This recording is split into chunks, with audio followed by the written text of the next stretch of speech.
Parte 16, Cumboto.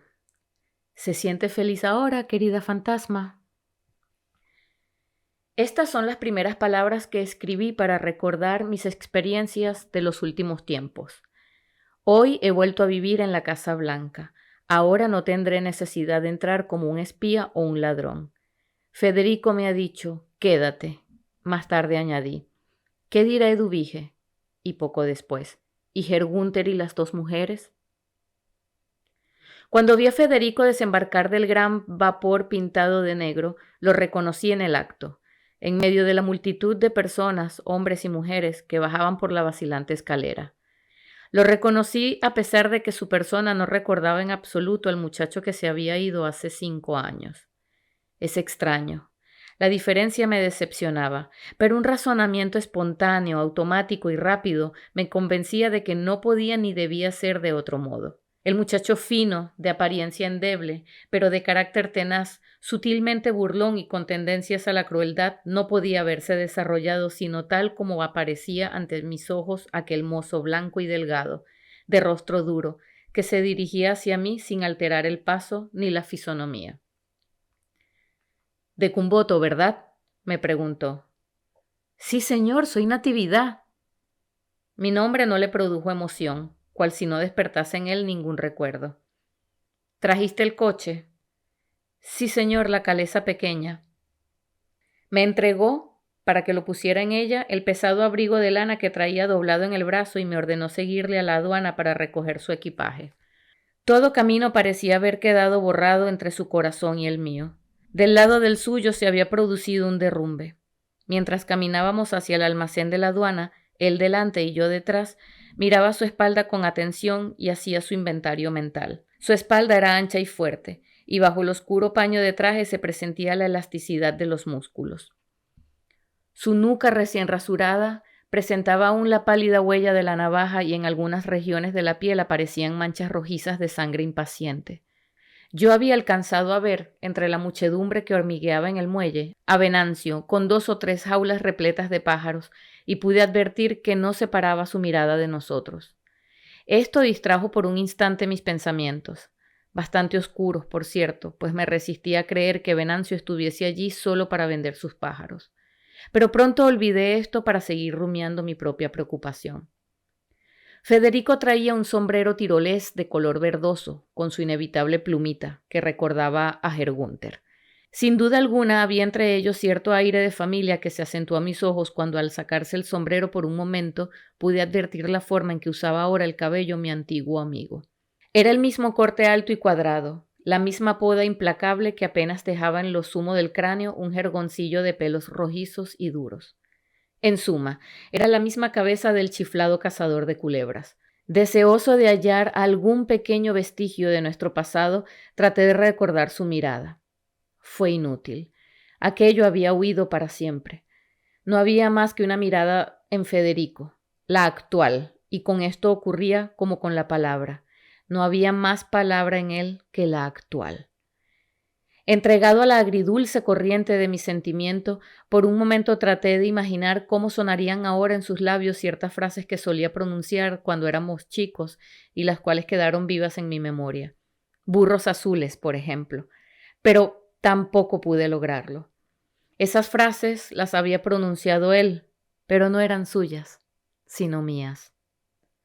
El Federico que marchaba delante de mí hablaba con precisión, seguro de lo que deseaba decir. Había en su conversación cierto acento metálico y gutural que la endurecía, pero creo que un gramático no hubiese hallado incorrecciones en ella. Marchaba erguido, casi rígido, con el pecho hacia afuera y la cabeza en alto, y para saludar juntaba los talones enérgicamente. Quizá todo eso existiese ya en él en los tiempos de nuestra niñez, solo que yo no supe verlo antes. En la calesa apenas pronunció algunas palabras. Yo en el pescante, él en el asiento interior, ocupábamos 2 mundos distantes y distintos. Ya esto me parecía definitivo y no me hubiese atrevido a volver la mirada para ver qué hacía detrás de mí. A lo mejor venía observándome como yo lo observaba antes a él, en el muelle, o mirando el paisaje o dormitando sencillamente. Al cruzar frente a la alcantarilla, recordé el día que fuimos a enterrar a su padre.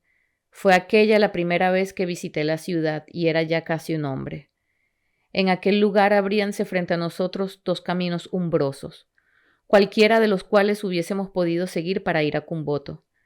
A la derecha, el más corto, el de Paso Real. A la izquierda, el más hermoso, llamado La Noria, porque a su vera se extiende el sólido acueducto de mampostería construido en tiempos de la colonia para abastecer de agua a la población porteña. Me hubiese gustado preguntar a Federico por cuál de las dos prefería seguir, y hasta detuve el caballo con la vaga esperanza de oír una orden en tal sentido, pero esa orden no se produjo y yo tomé entonces, motu propio, el camino de la Noria. La verdad es que Federico no tenía por qué preferir el uno o el otro. Solo había transitado por uno de ellos, el de Paso Real, cuando un lustro atrás vino al puerto a embarcar para Europa. Fue en ese momento cuando caí en cuenta de que mi antiguo compañero carecía de elementos de comparación para juzgar entre ambos paisajes y de que cualquiera de estos tenía para él el mismo significado. También fue entonces cuando comencé a pensar que sus ojos quizás vendrían resbalando sobre la superficie de un mundo olvidado, mientras en su corazón se agitaba, quién sabe con cuánta intensidad, el recuerdo del mundo que acababa de abandonar. ¿Cómo sería este mundo? Yo lo ignoraba, no me atrevía a imaginarlo siquiera. Debía ser grandioso, imponente, digno de corazones libres y fuertes. Pasamos frente a La Toma, la vetusta construcción española de donde partía en lejanos tiempos el agua para la población. Esa agua bajaba del cerro y a su vera se bifurcaba el camino en un sendero que se dirigía al sur a los cocales de Pitiaguao.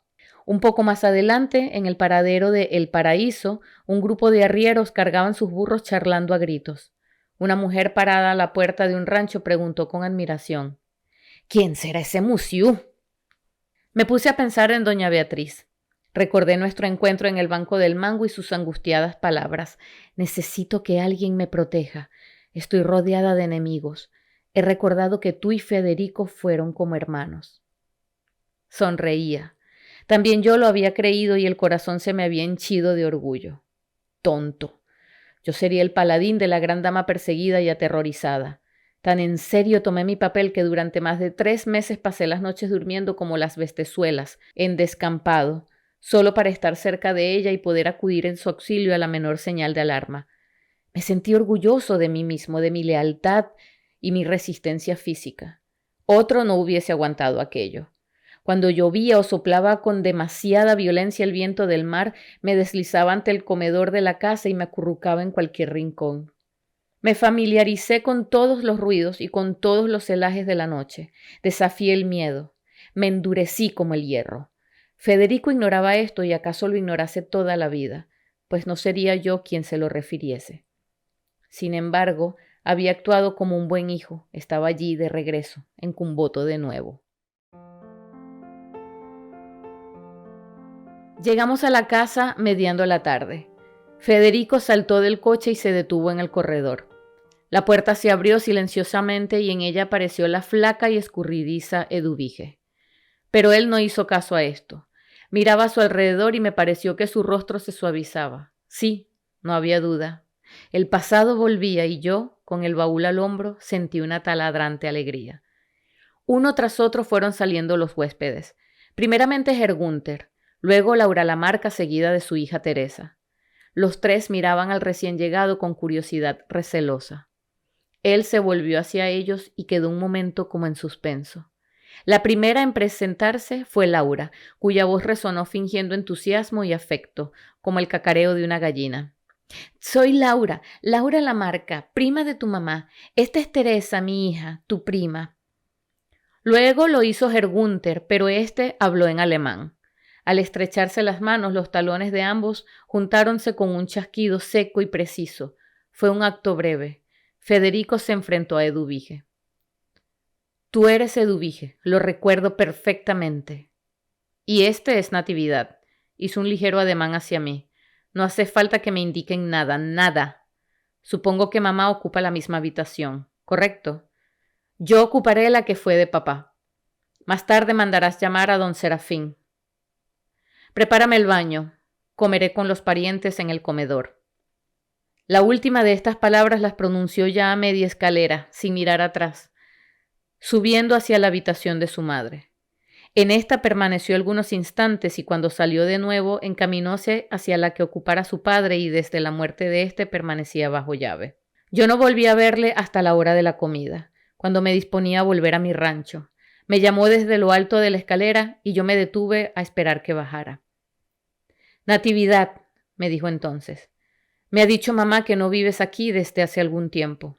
Puedes volver como antes. Sentí un golpetazo en el pecho y alcé los ojos para mirarle, pero le vi tan frío e indiferente que algo dentro de mí se escurrió como una bandera sin viento. No pronuncié siquiera la palabra gracias. Apenas esbocé un movimiento con la cabeza y salí. Por la noche, en el mismo cuartito de tablas, desde donde viera a Frau Bersa y al matacán cierta noche de luna, escribí en un trozo de papel que luego guardé en el bolsillo. Federico me ha dicho quédate, pero es él, pensaba después mirando hacia el parque por la ventana. ¿Es él quien me lo ha dicho? En la Casa Blanca todo, o casi todo, seguía igual a la época en la que yo viví en ella.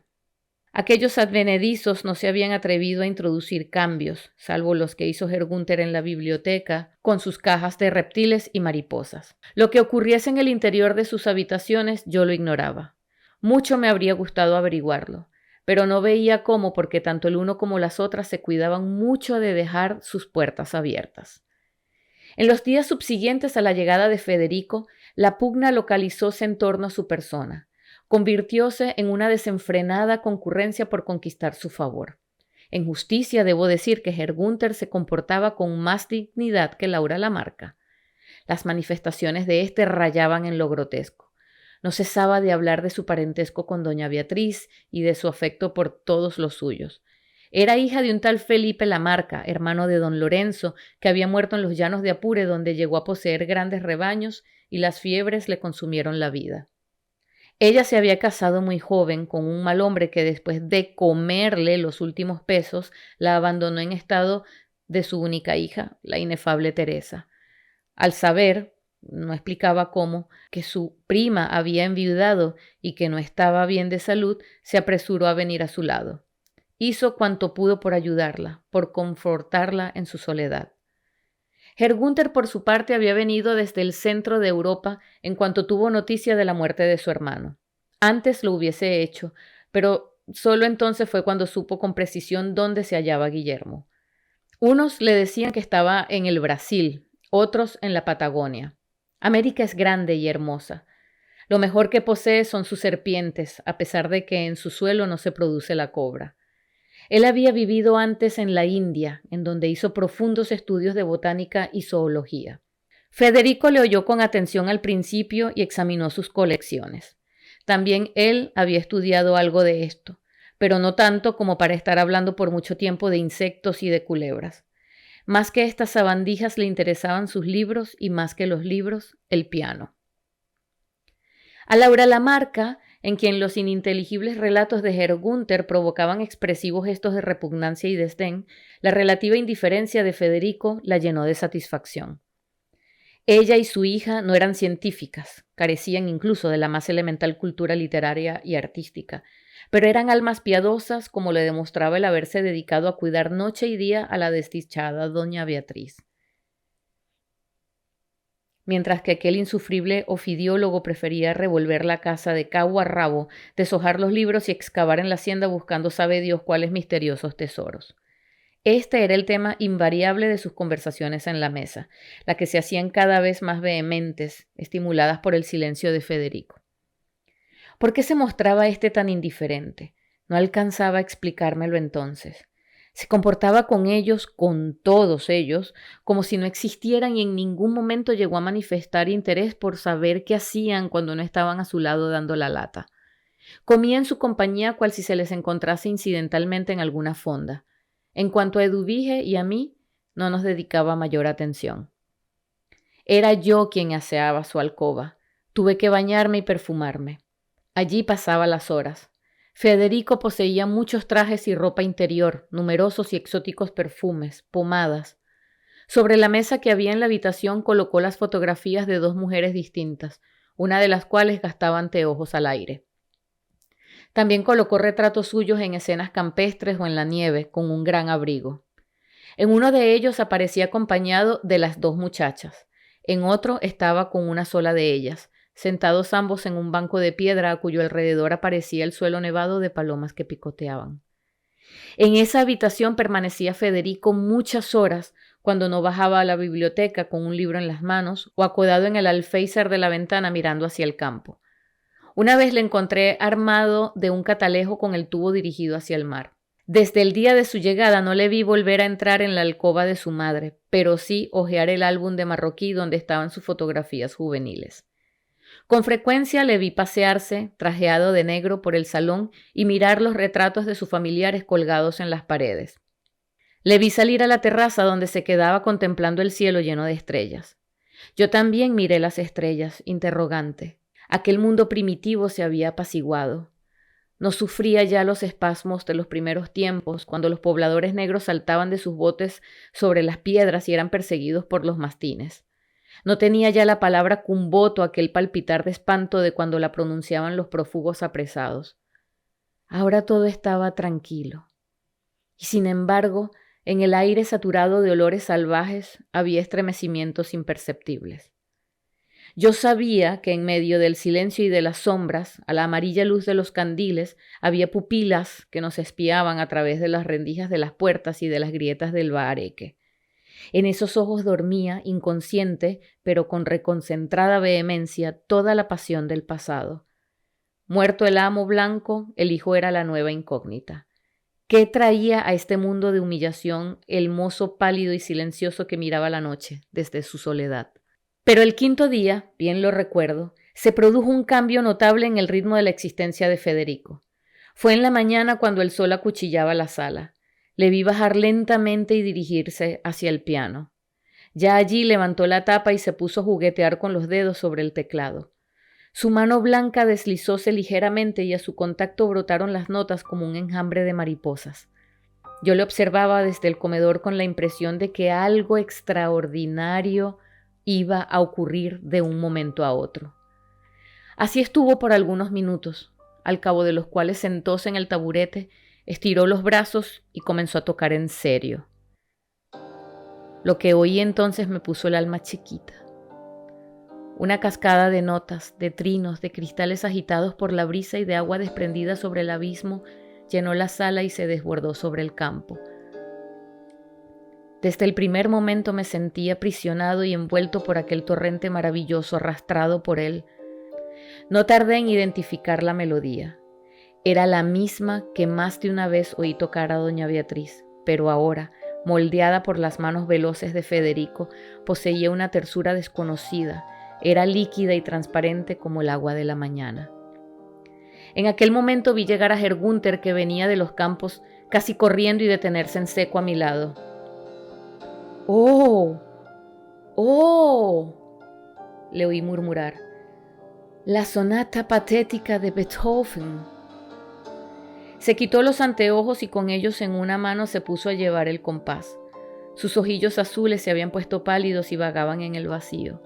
Su cabeza se balanceaba también, al unísono con su mano. Cantaba suavemente la melodía con la boca cerrada. Pero en aquel momento una nueva presencia vino a modificar el paisaje. Era doña Beatriz, que bajaba lentamente por la escalera. Vestía como siempre de blanco y sobre sus hombros flotaba un chal transparente. En el rellano se detuvo y una cuchillada de sol inmaterializó su silueta. Yo me puse a mirarla arrobado. Mentalmente le dirigí esta pregunta. ¿Se siente feliz ahora, querida fantasma?